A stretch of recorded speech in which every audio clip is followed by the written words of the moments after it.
Access to sports should be a human right, no matter your ability. That is the belief of Bob Babbitt. Today is about human-centered technology and design, making tools, systems, products, prosthetics that give people their life and freedom back. Hello everybody, welcome back to Tilly Talks Tech. My name is Tilly, and on today's episode we have a legend joining us, an Ironman, a triathlete, a fundraising wizard. Quite frankly. My guest is Bob Babbitt, co-founder of the Challenged Athletes Foundation, an organization that has raised hundreds of millions of dollars and helped tens of thousands of people access adaptive sports technology, from prosthetics to hand cycles to custom-built equipment. This foundation is nothing short of amazing. I don't think I've ever seen a number that big fundraised. We're going to welcome him onto the podcast and find out exactly how he did it.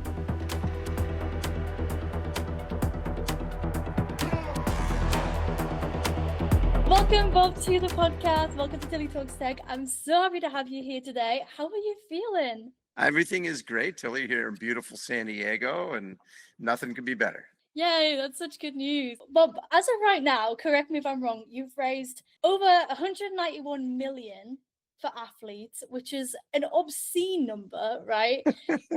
52,000 grants that have been awarded, and you've supported 35,000 athletes worldwide, and that's not even to mention the hundreds of thousands more that I guarantee that you've touched in some sort of way, right? You're an Ironman as well, so I was wondering if we could go back to the start and you could just tell us about you and where your love for sports sort of began. Wow. Well, really a lot of it came when I moved to San Diego from Chicago in 1978 and found this really new sport. The sport of triathlon started in San Diego in 1974. And I fell in love with it. I went and did the Ironman triathlon in 1980. The Ironman is a 2.4 mile swim, 112 mile bike ride, and followed by a marathon. So back then it was sort of an adventure. I had Panniers sleeping bag and tent put in the back of the bike because I thought you swam 2.4, rode 56, camped out, and rode back the next day. It was a little bit of a surprise when they're like, no, you just keep going. You do the whole thing in one day. I'm like, wait, what? God. I remember running up Diamond Head, 21 miles into the marathon. I'm thinking to myself, I'm going to finish this whole thing in one day. And I hear this voice in the darkness. Hey, you. Yeah. You in the race? Yeah. You're done. It was like one guy doing one-arm push-ups in the park and nobody else. There was nobody there, but I just knew I had changed. I was a different person than I was that morning because I had done something I never thought I could do.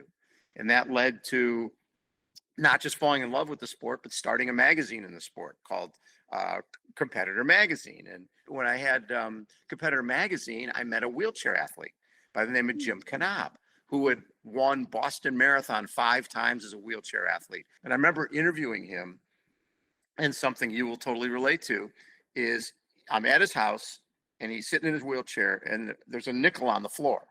And of course, my thought is, oh, the poor guy, he dropped the nickel and he can't pick it up because he's in a wheelchair. So I go to pick the thing up and it's glued to the floor. And I look up and he's drinking a beer and he's like, so Babbitt, you didn't think the poor guy in a wheelchair could pick up a nickel off the floor? Lesson number 1, don't ever underestimate anybody. And that became the mantra. And we covered a lot of wheelchair athletes through the magazine. Yeah. That's so cool. It is incredible. And like I said, the sheer amount of people who are impacted by this, the insurance doesn't cover like prosthetics or devices for sports because it's considered recreational and a hobby. But also one of our bare necessities of life is to be able to move your body and exercise. And as somebody who like yourself, your whole life has revolved around sport, how was that for you when you first realized, damn, insurance don't cover this? They're not seeing sports for the true necessity that it is. It's not a luxury. People underestimate the power of sport. And you talk about, you can give somebody opioids, you can give people all sorts of different medications, but there is nothing better than sport. They're making you feel good about yourself. And the thing that people forget about is, imagine your dad is paralyzed and the family wants to go for a bike ride and dad doesn't have a hand cycle. So mom and the kids go for a bike ride, dad watches TV. Or dad has a hand cycle and dad is on the hand cycle while the rest of the family is on bicycles and they go for a ride together. It changes everything, right? And that's what I think is so important. The other thing that people underestimate is community. Now we'll have 150, 160 challenge athletes from all over the world come to San Diego in October, they might be from a little town in England where they have not seen another amputee or been exposed to somebody else in a wheelchair. They come to San Diego for that weekend, there's legs laying all over the place, right? So the kids are learning from each other. The parents are learning from each other. The prosthetists are learning from each other. And it used to be back in the day, if you had an amputation, you hit it. You wore long pants. Well, now people are, this is who I am. This makes me different in a positive way. I stand out in the crowd. The spotlight is on you, and you have not just learned to adapt, but to embrace. And to me, that is a huge deal, is understanding who you are, why you are, and how do I impact that next person so that they can feel good about themselves as well. Yeah, I couldn't agree more. Like that whole narrative I've experienced from like day dot. Do you know what I mean? Like before the Challenged Athletes Foundation existed, what do you think was like broken in that system for athletes with physical challenges? I think that perceptions right away, people, and this is Rudy, who's here, perfect example. So he had a disease called pterygium syndrome. After 15 operations before the age of 5, he asked his parents to cut his legs off because they were never going to function. So he had his legs amputated. And at that point, it was, okay, you're a double above knee amputee. You'll be in a wheelchair. Maybe you'll use a walker, but you're never going to run or do anything like that. Well, so his mom, she said, Mr. Davidson, when will Rudy run? And, you know, she's like, lady, your kid is on stilts. He'll never run. Maybe he'll walk with a walker, but he'll be in a wheelchair the rest of his life. Michael said he walked in the waiting room and Rudy was doing a handstand on the walker. And at that point, he realized, if this kid wants to run, I better figure it out. And it wasn't about him running. It was about him being a kid. I want him to be able to play and be with other kids.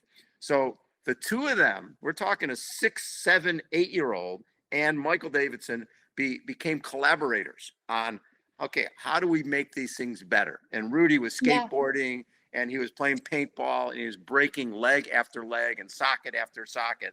Michael says, I'm holding up the socket and all these Tootsie Rolls, these little candies come rolling out of the socket. And I'm realizing my collaborator's 8 years old and he's stashing his stash in his socket, right? But what the two of them built over time was what you see today. The sprinting you see at the Paralympics and with single and above knee and below knee, it's because of the work they did that you're seeing guys run 45 seconds for a quarter mile, right? You're seeing athletes being able to be athletes because the prosthetics aren't a hindrance. The prosthetics are helping them achieve their greatness, which is wonderful. So what's really funny is it's still in its infancy, because Rudy's leg became actually for one of our guys, one arm Willie Stewart. He lost his arm and he got into mountain biking.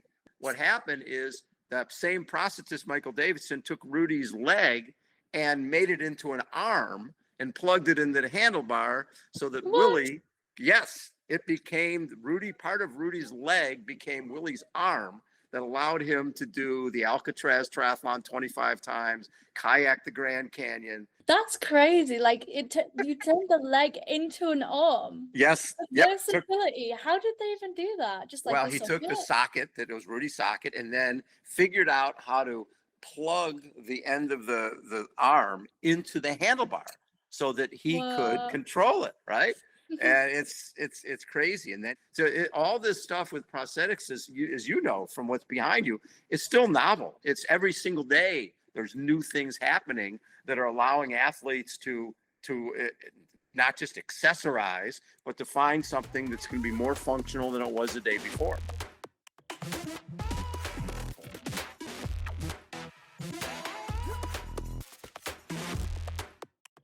It's really interesting speaking about design and like co-designing when it comes to fitness, because it's a very different design process. I feel like I've obviously got crazy multi-grip bionic arms that are Bluetooth and wireless and very like dexterous like this. Yes. But something like for sports, the priorities are different, right? You don't need all these fine motors. It's more about it being like breathable and really well ventilated and lightweight. And I was wondering how it's been like working with athletes in particular to figure out what they need and whether there's been many hurdles in that or Mhm. whether it's pretty smooth sailing. You know, what's been really cool is having companies reach out, like Apple reached out a number of years ago because they wanted to include in their, their sports apps, they wanted to make sure that they took into account wheelchair athletes.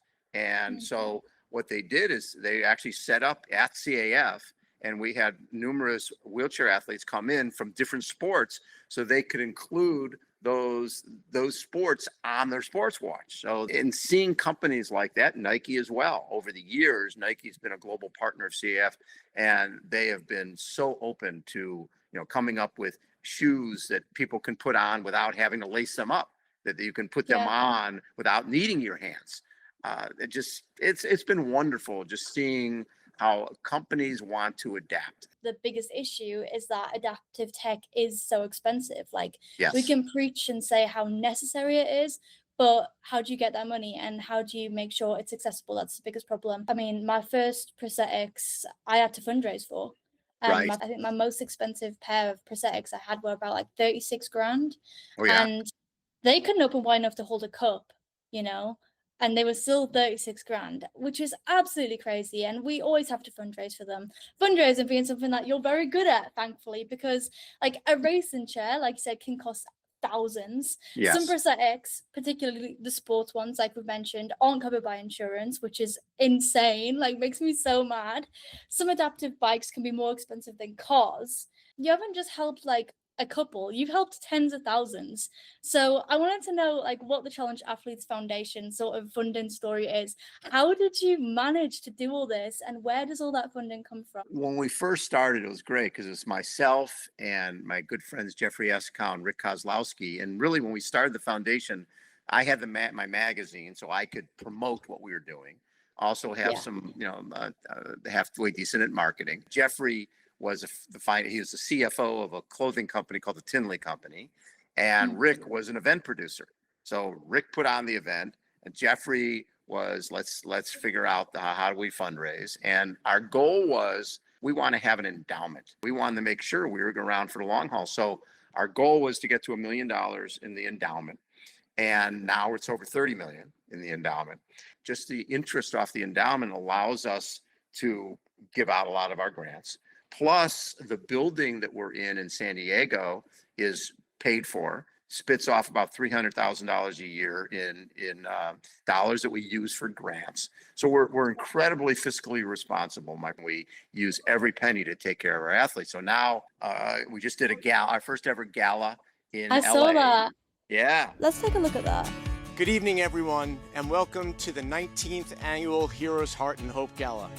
For more than 3 decades, the Challenge Athletes Foundation has provided adaptive sports equipment, training, and mentorship to people with physical disabilities, turning possibility into reality through the power of sport.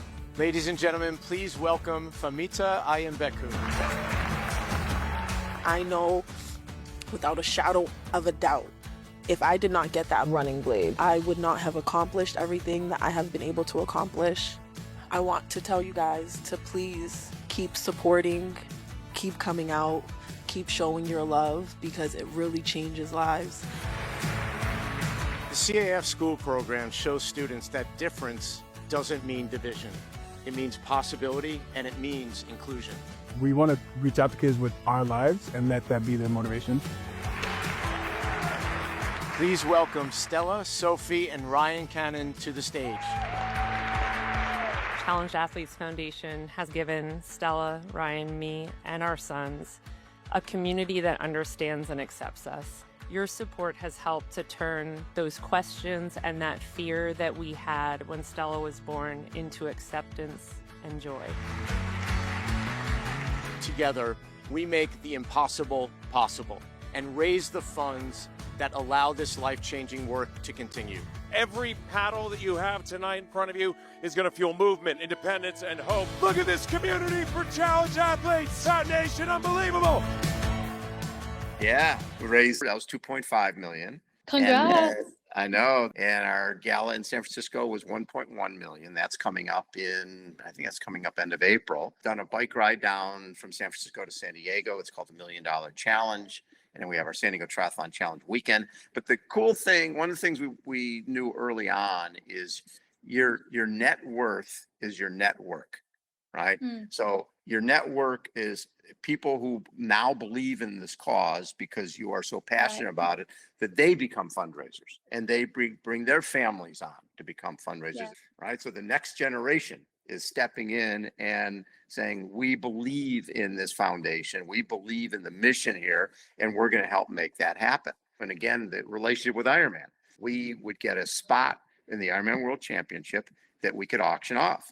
And our deal was whoever bought the spot had to come to our San Diego Triathlon Challenge, because we didn't want somebody just buying the spot. We wanted someone to become part of our family. So when Scott came to the event, he was there when Robin Williams, who was a huge supporter of CAF, presented a little boy named Jake Frank with his prosthetics. He was a double above knee amputee like Rudy. You mentioned Robin Williams as well. You're talking about getting access for sports, which you're doing actively, very proactively. You also, you're alongside probably some people's like famous heroes, and they're representing it as well. What's that aspect like? So Robin loved coming out to the event, and what Robin was so great at is he took Rudy on Oprah. What happens is that brings visibility to Rudy and to CAF. 11 years he was with us, and what Robin loved more than anything was a live microphone, right? We couldn't promote that Robin was coming because we never knew if for sure he was, but 11 years in a row, they sort of got the idea. So that morning, all the news stations would be at La Jolla Cove at our event to hopefully get a soundbite from Robin Williams. I remember this one weather anchor, she's like, hey, can we get a soundbite from Robin? And I'm like, is it live? Yes, it is. Okay. So Robin comes over and she says, so Mr. Williams, how are you going to feel at the end of the 56-mile bike ride? He says, is this live? Yes, it is.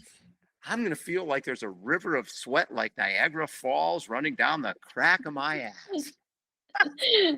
That's the reality. That's Robin Williams, right? He loved putting a live microphone in front of him is like putting raw meat in front of a lion, right? That's what he lives for, is that live microphone. But because of that, look at the attention Robin brought to CAF. When Robin passed, Fox News called and asked Rudy and I to go on to talk about Robin. And Rudy was maybe 16 at the time, a young kid. The question was, Rudy, did you know what Robin was going through? And Rudy goes, very perceptive for a young kid. He goes, you know what's great about me missing my legs? You can see what I'm dealing with. We didn't know what Robin was dealing with, right? I thought that was just so perceptive that we see what you're dealing with. We see what that guy's dealing with.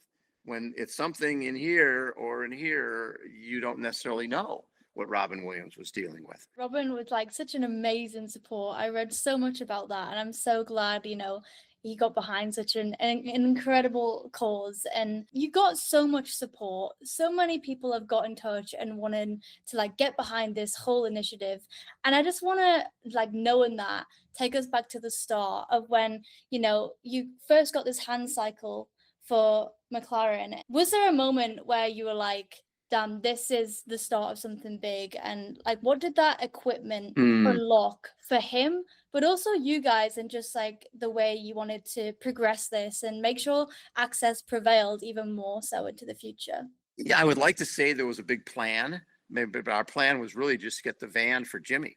And that was it. And then it was really 3 amputee women who had put that relay team together to support Jimmy and came to us. And when they told us that your health insurance would not cover anything to do with sport, that just didn't compute. It didn't make sense, because obviously we were all doing Ironman. Sport was 98% of our life, which is why we started it. But we didn't know what direction we were going to go. The plan was never, we're going to be all over the country. We're going to have, a movie on a quadruple amputee baseball player. We're going to have a film narrated by Oprah. When Jim and Emmanuel received the Arthur Ashe Courage Award, we're at the Kodak Theater in LA. Matthew Perry from Friends is hosting, introduces Oprah, who comes out on stage and introduces a 13-minute feature on Jim and Emmanuel and CAF, narrated by Kiefer Sutherland. LeBron James and Serena Williams and everybody standing ovation, everybody sobbing, and Oprah and Jim and Emmanuel hugging, and the president of the United States watching this, and the following weekend we're in the Oval Office with the president of the United States. You just Crazy. can't script this stuff. Stuff happens. I believe stuff happens when you do the right thing. I agree. I think that's a lovely motto and thing to live by as well, you know. I've always been a sort of like glass half full kind of person, and I feel like Yes. you gotta find something. Like I feel like it's like the never ending source of happiness, just being able to help people. What are your sports? Oh my God, I suck at sports, ironically. Well, I tell you what, before I went in for my operation on my leg, Yeah. I didn't know if I was going to be able to run again. So like that was the one time that really sticks out in my mind where I think about, oh my gosh, the freedom I felt then, where I was literally just at my nana's house. I just got my sisters out with me, and I was like, we were just like running laps up and down the street, and like even today my mobility is a lot more limited because of my leg operation. But Yeah. I'm so glad I took that moment. Since my operation, honestly, I haven't tried too many sports. I mean, I've been playing ping pong recently. We've got a ping pong table, which has been fun. But that's sort of the extent of it at the minute. I'd love to come to one of your establishments and try everything You know out. what? You should come out. We should get you out for our San Diego Triathlon Challenge weekend, because we do adaptive surfing. We do wheelchair Wow. basketball. We do I'd love sit to volleyball. try surfing. You know what? And here's a perfect look on social. Liv Stone, Liv, and last name Stone, Stone. Liv was born with short arms on both sides, and I'm sure you had this as well. It's like parents are like, well, we should get her into running and soccer, things that she doesn't have to use her arms, right? Right. And of course, and she comes out for an adaptive surf clinic in San Diego and falls in love with surfing. And she's like 15 years old and tells mom and dad, I need to move to San Diego and become a professional surfer. And they're like, yeah, we don't know if that's going to happen. Well, then she ends up on Team USA. She starts surfing pretty much year round, wins 3 world titles as a surfer, right? And what they did, she came up with hand paddles that go on her stumps so that she can paddle into the surf. And all of a sudden, she became world champion. That next kid who's dealing with something similar to what you're dealing with sees you being successful and goes, well, wait a second, why can't I? That's the passing it on. That's that next generation that's important. Yeah, exactly. And that's like why I do social media, really. Like if I would have had myself to look up to when I was little, I think that would have changed a lot. And Absolutely. like a lot of these people you've worked with, my family were like, they were handed a list of, she'll never do this, she'll never do that, she'll never do this. And on that list was, she'll never play piano because it's a hand thing. And my parents were like, don't tell us what our child can't do. And lo and behold, I turned about 7 and I started tinkering away at the piano. I was like playing Beauty and the Beast, Taylor's Oldest Time, you know. And I'm not the only person in my family who touches that. And now I have like a separate prosthetic to play piano, documented that all over social media. I started with like instruments and things like that. I feel like sports might be the next thing to document. Just see what I'm good at. You would love surfing. You would love surfing. We're going to the end now. I just have a couple of final questions Sure. that I would love to get from you. So first of all, I would love to know, what would you like to see more of in sport? I would love to see more equality. One of the things that bothers me, we got the Paralympics coming up, and you've got men's sled hockey, but there's no women's sled hockey. That's like, wait, what? Because they say there's not enough countries yet, but it's like, okay, you got to start somewhere. If there's 6 or 7 countries that play sled hockey for women, let's do it. And it's a selfish thing because I've got a woman named Lyra Doderline. She would be probably our #1 hockey player for women in the Paralympics, except they don't have Paralympic sled hockey for women. So I would like to see more equality. I would like to see in Paralympics longer distances for amputees. At this point, it's nothing. There's nothing more than 400 meters, right? And how about a 5K? How about a 10K? How about something a little longer? Because we've got a lot of amputees who certainly can run further. So, you know, small wishes, but we'll get there. I agree, 100%. We'll definitely get there. And this one, I imagine that we could talk for a whole other hour talking about it. But why is the Challenged Athletes Foundation so important to you? When I was in Rio at the Paralympics 2016, and a woman named Deborah Jackson came up to me and she goes, Bob, what you guys don't realize is the importance of what you do. 2 years ago, you gave my son Desmond a running leg, and tonight he's running in the finals of the 200 meters here in Rio. Wow. And when we were in Paris for the Paralympics 2 years ago, 225 members of Team USA, 127 of them had received grants from CAF. And just having parent after parent after parent coming up and thanking us for what we do. And a lot of times it's our team works so hard to find, and find athletes and this to let them know that we're here. And that's, to me, one of the things that's so important, and why it means so much to me is seeing an athlete. You can see the light bulb go on, like in you. You are a bright light, right? You are a bright light who loves and embraces everything life is bringing to the table.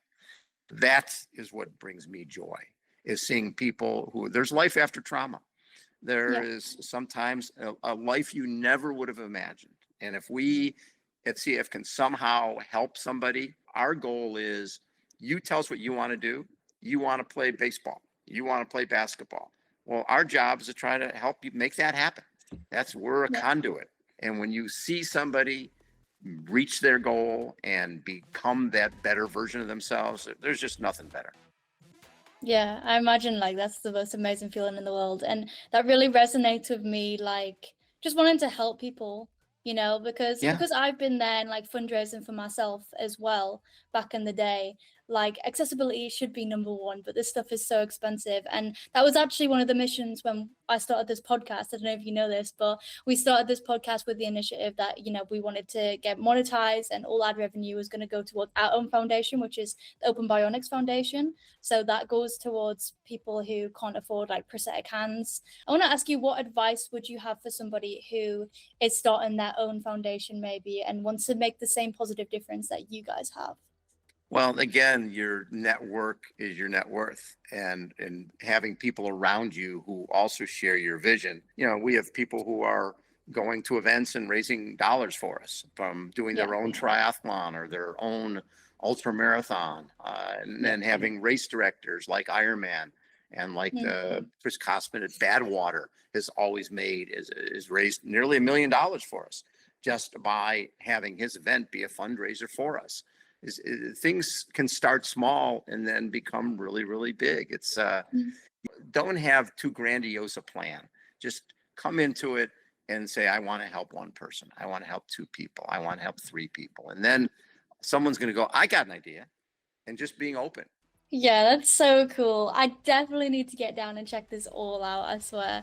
I'm so excited. Thank you so much, Bob. This has been amazing. I really, really do appreciate your time. And for anybody who wants to follow along with you or, your foundation, where can we find you across socials, and how can people get involved? It's just Challenge Athletes Foundation, challengeathletes.org. And I'm just Babbittville is my BABBITTVILLE is all my social, and Instagram and Facebook, and the YouTube channel for Breakfast with Bob. And we interview obviously top triathletes, but also a lot of our top para athletes as well. Awesome. Thank you so much. And I watched a couple of them. I've been all on your website, so I definitely recommend that everybody watching goes and checks it out. And I'm going to be staying right up to date until I get to see you in the flesh and try surfing.